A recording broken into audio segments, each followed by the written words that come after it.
अगर आपके स्वागत में, व्यवस्थाओं में, मान सम्मान में अगर कहीं चूक भी हो गई हो, गलती भी हो गई हो, तो अपने साथियों के ओर से हम उसके लिए क्षमा भी प्रार्थी हैं।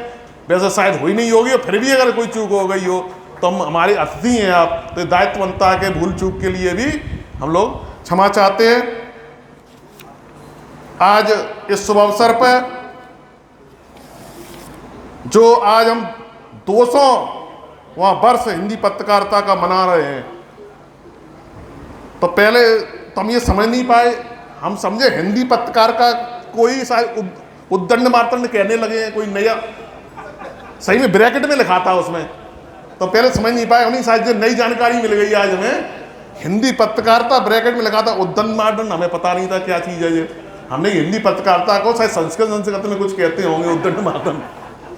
तो अभी जब कार्यक्रम में आए तो पता चला कि यह प्रथम शायद अखबार था हिंदी का जिसकी यादगार में हम 200वां वर्ष मना रहे हैं।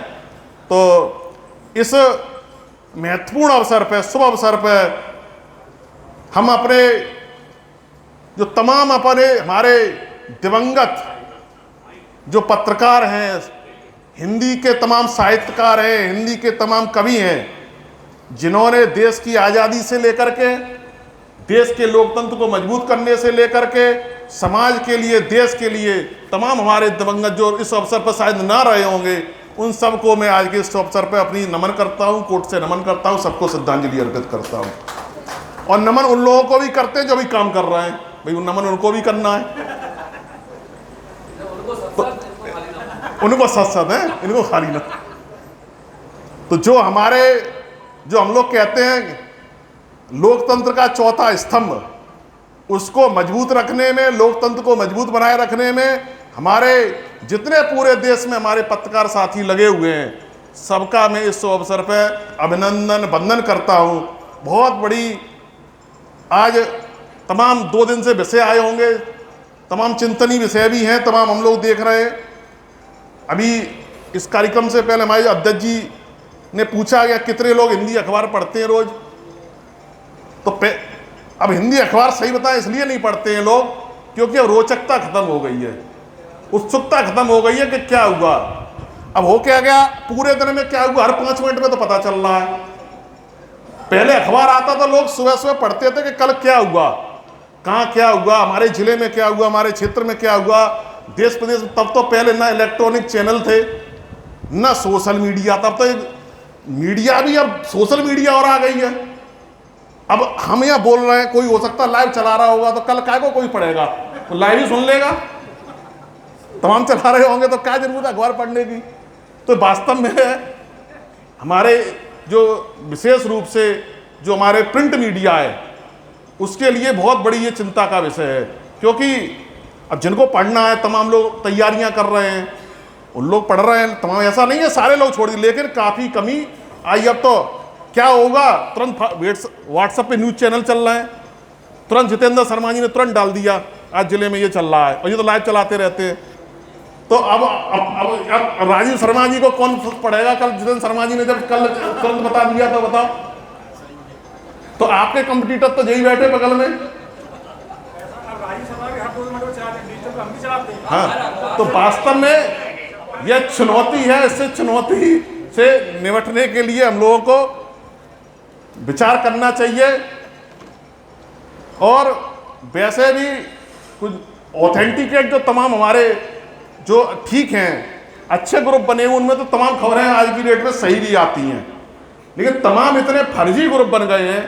अगर आप विशेष रूप से व्हाट्सएप पे इतनी भ्रामक चीज़ें आती हैं, कुछ भी लोग डाल देते हैं बिना किसी तथ्यों को जाने। अगर और समस्या ये है, एक डालेगा वो तुरंत 10 को फॉरवर्ड करेगा, 10 से 100 पे, 100 पे 1000 पे, यानी एक फर्जी खबर या कोई अफवाह इतनी तेजी से फैलने का काम करती है तो वास्तव में कभी कभी समाज के लिए कभी कभी खतरा पैदा हो जाती है, कानून व्यवस्था के लिए खतरा पैदा हो जाती है।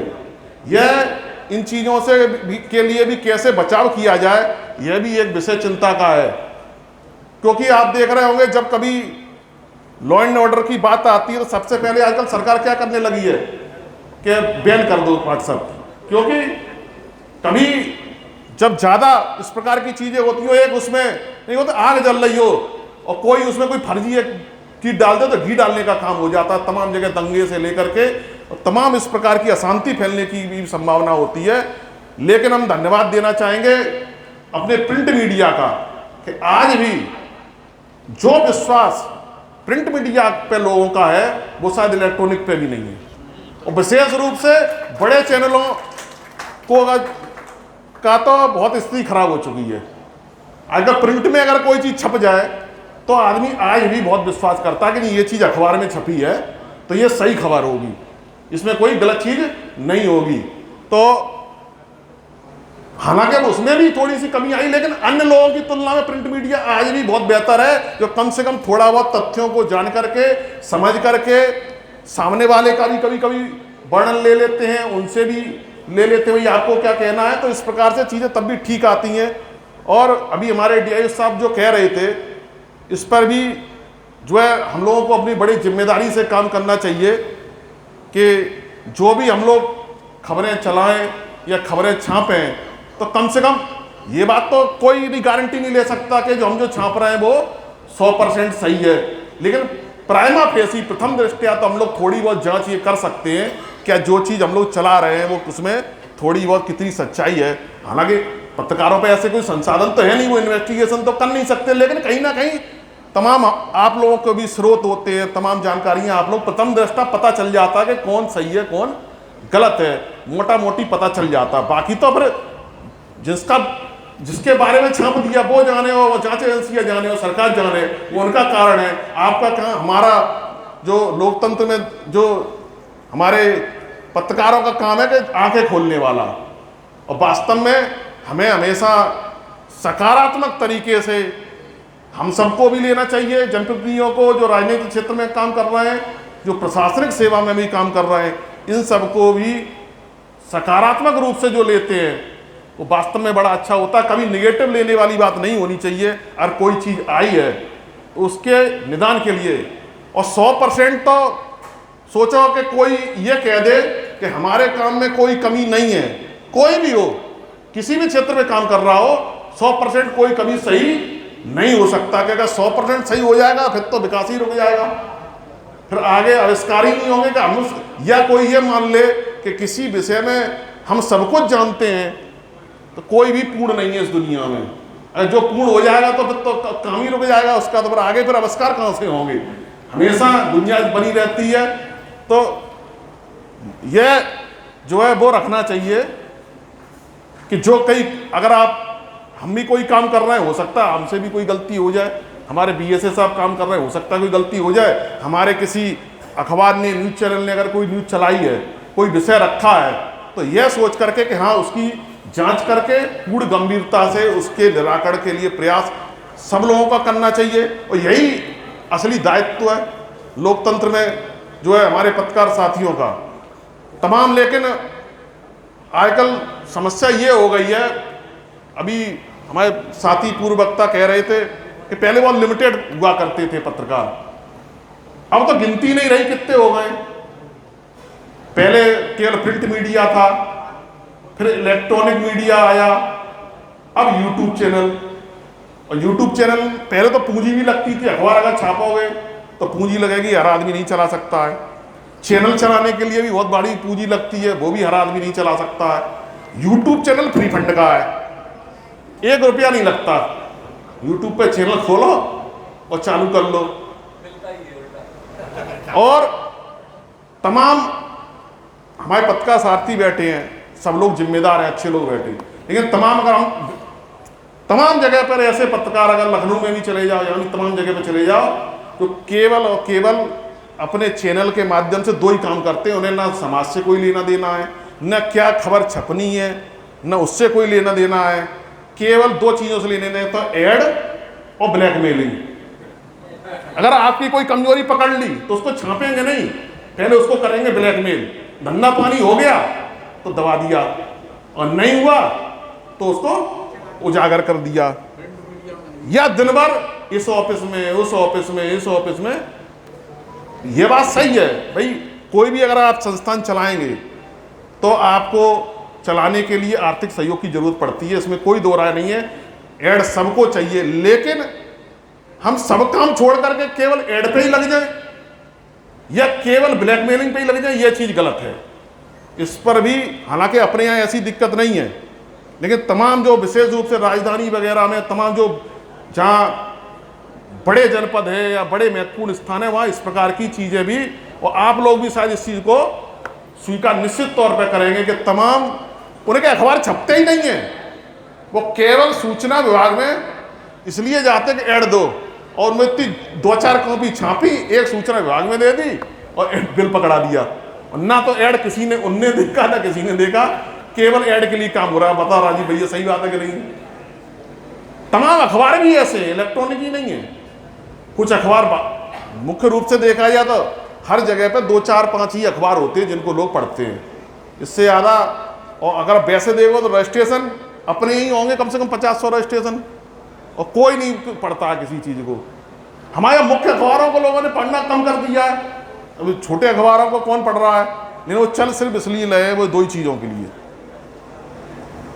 तो तमाम चूंकि विषय पत्रकारिता का है, तो और यह बात सही है कि लोकतंत्र हमारा तभी मजबूत है। आज हम अपना विश्व में सबसे मजबूत और बड़ा लोकतंत्र अगर हम कहते हैं, क्योंकि यहाँ पर हमारे यहाँ पत्रकारों को लोग बोलने की आज़ादी है, कानूनी स्वतंत्रता है।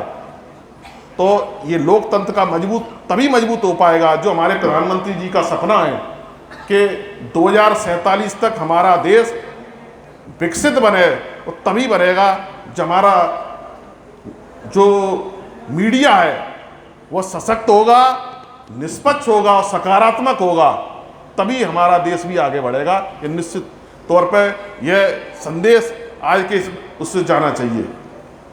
और बधाई इसलिए भी जो चर्चा हो रही थी कि यह कार्यक्रम शायद 2 होने थे, एक हुआ कलकत्ता में, और कलकत्ता से सीधे गिरा के रोड ले आएंगे सिरसागंज में। बहुत बड़ी बात है, छोटी बात नहीं है।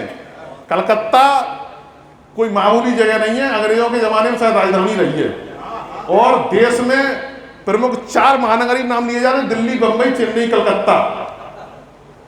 और पत्रकारिता में के क्षेत्र में भी बहुत बड़ा योगदान कलकत्ता का है। और देश की आजादी में अगर हम लोग कहें कि सबसे महत्वपूर्ण योगदान हमारे जो क्रांतिकारी है और तमाम महापुरुष हैं, वो उनका योगदान तो है ही है। अगर दूसरा सबसे बड़ा योगदान किसी का है तो हिंदी पत्रकारिता का ही है, जिन्होंने देश के अंदर आजादी की अलग जगाने का काम, महापुरुषों की बातों को जन जन तक पहुंचाने का काम, तब तो कोई माध्यम नहीं था उस समय, तो न टीवी होंगे न कुछ और होगा, केवल उस समय लोग यही छापते थे और घर घर बांटे जाते थे। इससे ही लोगों के अंदर पता चलता था कि देश को आज़ाद कराने में अगर देखा जाए तो बहुत ही सबसे महत्वपूर्ण योगदान हमारे हिंदी पत्रकारिता का रहा है। तो और यह कार्यक्रम आज कलकत्ता के बाद दूसरा हो रहा है, सिरसागंज में हो रहा है, वास्तव में बहुत बड़ी बात है। आज चूंकि हिंदी पत्रकारिता की तो बात हो गई, हिंदी जो भाषा है उस पर भी वास्तव में एक चिंता का विषय है, विशेष रूप से पढ़ाई लिखाई में, कि जिस प्रकार से अब हिंदी एजुकेशन बिल्कुल बंद होती जा रही है। हमारे बीएसए साहब भी अभी चर्चा कर रहे थे कि अब पहले बहुत बड़े लोग इंग्लिश मीडियम में अपने बच्चों को पढ़ाते थे, फिर मध्यम वर्ग के आए, आजकल हर आदमी जो जरा सा भी सक्षम है अपने सारे खर्चों में कटौती कर लेता है, हर चीज़ में कंप्रोमाइज कर लेता है, लेकिन वो प्रयास यह कर रहा है कि हमारा बच्चा अंग्रेजी माध्यम में पढ़े। तो यह इस पर भी विचार होना चाहिए, कहीं ना कहीं चिंतनीय विषय। अब कैसे हो ये हमें भी नहीं पता है, लेकिन है गड़बड़। अभी तो आप लोग तमाम सीनियर लोग हैं, लेकिन अब कैसे हो इसके लिए तो कोई आधारभूत एकदम से कुछ पलटा मारा जाए कि सारा बैन, वो इंग्लिश बैन कर दी तो ही भले ही कुछ हो।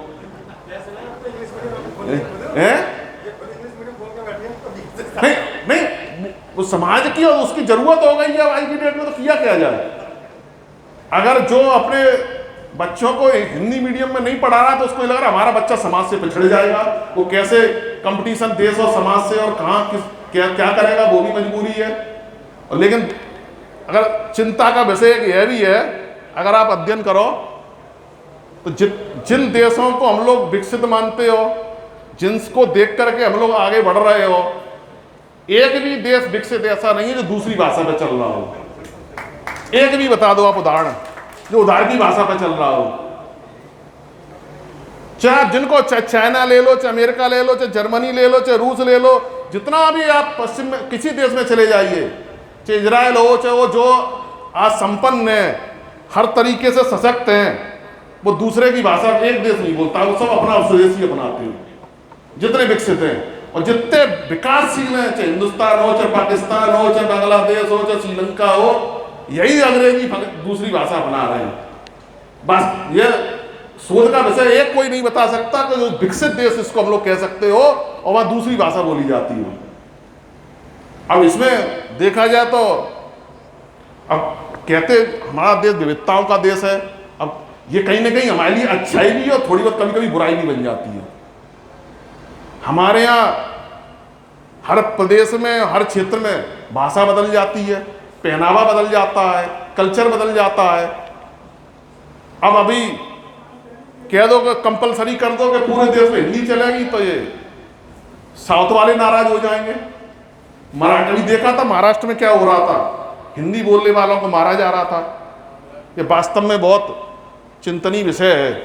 और चूंकि आज ये अवसर है, इस अवसर पर हम इस प्रकार की चीज़ों की आज इस मंच के माध्यम से घोर निंदा करते हैं कि इस प्रकार की चीज़ें देश में कतई जो है स्वीकार नहीं होनी चाहिए कि हमारे देश की भाषा के किसी भी राज्य में बोलने वालों के साथ दुर्व्यवहार हो, मारपीट की घटनाएं हो, चाहे किसी की सरकार हो, हमारी सरकार क्यों ना, अगर हो रहा है तो कम से कम सरकार की जिम्मेदारी बनती है कि इस चीज़ों को रोका जाए, ऐसे लोगों पर कठोर कार्रवाई हो। तो हिंदी जैसी भाषा, हिंदी हमारे शायद देश की नहीं, शायद दुनिया की शायद तीसरी सबसे ज्यादा बोलने वाली भाषा है, शायद तीसरे नंबर पे ही है दुनिया के अंदर। और उस भाषा को हमारे देश के अंदर इस प्रकार से बोलने वालों को अपमानित करने का काम हो, ये वास्तव में बहुत गंभीर विषय है। और अब यहाँ पर जो है, अब वही बात चल रही थी विविधताओं वाली, अब भाषा इतनी ज्यादा है अपने यहाँ, कहीं कहीं मराठी है, कहीं गुजराती है, कहीं बंगाली है, कहीं कन्नड़, तमिल, मलयालम, तेलुगु, तमाम प्रकार, उड़िया, तमाम भाषाएं हैं। अब इसका कैसे समाधान हो, तो तमाम बैठे लोग हैं, हिंदी के जानकार लोग हैं, हम तो केवल इतना कह सकते हैं कि हिंदी पत्रकारिता के लिए, हिंदी भाषा के लिए हम लोग बिल्कुल आपके साथ पूर्ण मनोयोग से, तन मन धन से खड़े हैं। जो भी बन पड़ेगा पत्रकार साथियों के सम्मान के लिए। अभी एक चिंता व्यक्त की राजीव भैया ने, तुरंत उसका समाधान हो गया, बीएसए साहब ने कर दिया, और बिल्कुल इसमें सहयोगपूर्ण बीएसए साहब हमारा भी रहेगा। ये वास्तव में ये गलती हुई है क्या, ये होती रही है हमेशा ही से कि जो है हम लोगों को जो काम पड़ता तब तो पूछते राजीव भैया खबर अच्छी छाप देना, और अब जब उनका दिवस आया तो उनका सम्मान करना भूल गए। तो वास्तव में ये चूंकि हम सब की है, पूरे समाज की है, तो आगे से इन चीज़ों का हम लोग भी ध्यान रखने का काम करेंगे। और हमारे तमाम हिंदी के मीडिया के तमाम साथी मौजूद हैं, उनसे भी अनुरोध करेंगे कि हम लोग जो है कभी कभी नेगेटिव चीज़ों को बहुत बड़ा छापते हैं। बहुत कोई मामला हो जाए, कोई नेगेटिव हो जाए तो उसको 4 कॉलम की खबर लगेगी, और कोई व्यक्ति अच्छी उपलब्धि कर दे, कोई समाज में किसी वर्ग क्षेत्र में कोई अच्छा काम करता है तो उसको 1 कॉलम में छोटा सा छापेंगे। तो दोनों ही चीजें मेरे ख्याल से बैलेंस बना के चलनी चाहिए। गलती है, कोई गलत काम हुआ तो उसको भी उतना ही महत्व मिलना चाहिए, और अच्छे काम को भी अगर महत्व मिलेगा तो और लोगों को भी अच्छे काम करने के लिए प्रेरणा मिलेगी। हमारे क्षेत्र का, समाज का कोई नौजवान या कोई कहीं कोई उपलब्धि हासिल करता है, या हमारे जिले में, क्षेत्र में कहीं कोई अच्छा काम होता है, कोई महत्वपूर्ण योजना आती है, महत्वपूर्ण होता है, उसको भी उतना ही महत्व मेरे ख्याल से मिलना चाहिए, ताकि उसको देख करके अब कोई पढ़ेगा, किसी हमारे नौजवान का कहीं सिलेक्शन हो गया, कोई बड़े पद पे आ गया, उसका बढ़िया फोटो वोटो लग के अखबार में छपेगी, तो उसको और लोग देखेंगे, तो उनके भी अंदर जागृति आएगी, भैया हम भी कोई ऐसा काम करेंगे, हमारा भी फोटो अखबार में छपे। तो ये चीज़ें भी हम लोगों को जरूर विचार करनी चाहिए। अब कोई किसी पे FIR हो जाए, किसी बड़े आदमी पे, छोटे की तो खैर चलती नहीं अखबार, हमारे BSS साहब पे FIR हो जाए अभी फर्जी, तो आप क्या लिखोगे? BSA आशीष पांडे पे FIR दर्ज, 4 कॉलम की खबर मैं फोटो के, और इनका मुकदमा चले, जे हो जाए बरी, तो इतनी नहीं छापोगे आप जो बरी हो गए। अब इनकी तो जो भी कह रहे थे कि सामाजिक प्रतिष्ठा इनकी गिर गई, इन लोगों को ये तो याद रहा इन पे FIR दर्ज हुई थी, अब ये अपना कोर्ट का ऑर्डर लेके तो घूमेंगे नहीं कि मैं बरी हो गया, मैं बरी हो गया, बरी हो गया। तो ये भी एक विषय चिंता का है भाई। ये आपने जब जितनी बड़ी इनकी खराब पे लगाई, उतनी जब वो छूटे, अगर वो बरी हो गए, हमारे कोर्ट ने छोड़ दिया उन्हें, उस समय भी लगनी चाहिए। और होता क्या है, उसमें जितना बड़ा नाम का आदमी होता है उतनी बड़ी खबर लग जाती है, निगेटिव तो तुरंत लगती है। तो BSS साहब खूब रोके ने, दवा लेना, अरे दवा नहीं पाएगी, बहुत दबाव है ऊपर से, और जो छूट जाएंगे तो जो रिक्वेस्ट करेंगे, शर्मा जी लगा देना, अरे लग नहीं पाएगी, बहुत खबरें हैं, जगह ही नहीं, कॉलम ही नहीं बचे। बताओ गलत कह रहे? ऐसा नहीं है, खबर प्रोफाइल पर डिपेंड करती है, बात सही है। हाँ, प्रोफाइल पे डिपेंड करती है भाई यार, बहुत क्लास में तो खबर थोड़ी अलग होगी, BSS साहब तो नहीं, हम ये नहीं कह रहे, अगर 4 कॉलम की इन्होंने दर्ज होने पे लगाई है, तो 4 कॉलम की बरी होने पे भी लगाओ। अगर वो आएगी तो वो भी लगेगी। हाँ, और अच्छी हम लोग छापते हैं। और ये BSS साहब कोई खराब काम करना तो छापो, और कोई अच्छा काम करे तो वो भी छापो, हमारा कहने का मतलब ये है ना। BSS साहब तो बैठे इसलिए चर्चा हो रही है, अभी DM साहब बैठे होते उनकी कह देते हम, उसमें क्या बात है? क्यों हम अपने ऊपर भी कह रहे? हम पे हो जाए तो छाप दोगे तुम आधे पेज का, फुल पेज का अखबार। क्या शर्मा जी बताओ, तो कहनी पड़ेगी यार, शर्मा जी ने एक बात करो थोड़ी दबाइयो, कहनी पड़ेगी नहीं, और अच्छा काम करें, कोई बढ़िया योजना ले आए, जिले में जनहित का कोई काम कर लें। अरे भैया ने खबर ही मतलब ही, थोड़ा फोटो लगाई दियो, तो इमाम क्या कहेंगे, अरे वो बहुत खबरें आज ज्यादा हो गई, लग नहीं पाएगा फोटो। तो ये तो हंसी मजाक की बातें हो रही हैं, क्योंकि हर तरीके का विषय आना चाहिए। हम लोग कुल मिला करके हिंदी पत्रकारिता के साथ उसके मान सम्मान के लिए, उसके बढ़ावा के लिए, उसके संरक्षण के लिए तन मन धन हम आपके साथ हैं। आज हमारा जो नेशनल यूनियन ऑफ जर्नलिस्ट है हमारे देश का, वो इस काम को आगे बढ़ाए। हम हर प्लेटफॉर्म पे, हर स्तर पे उनके साथ खड़े हैं। बहुत बहुत आप सब लोगों का ये 2 दिन का कार्यक्रम हुआ, उसके लिए बहुत बहुत यहाँ जितने लोग आए, जितने विशेष रूप से हमारे ज़िले के सभी हमारे यहाँ पर मीडिया जगत के लोग मौजूद हैं, उनका सब यहाँ मौजूद है, उनका भी मैं पुनः वंदन अभिनंदन स्वागत करता हूँ। और विशेष रूप से जो हमारे बाहर से पधारे हुए लोग हैं, उनका मैं जनपद फिरोजाबाद की ओर से पुनः अभिनंदन वंदन करता हूँ। आप सब लोगों का बहुत बहुत धन्यवाद। जय हिंद, जय भारत, भारत माता की जय।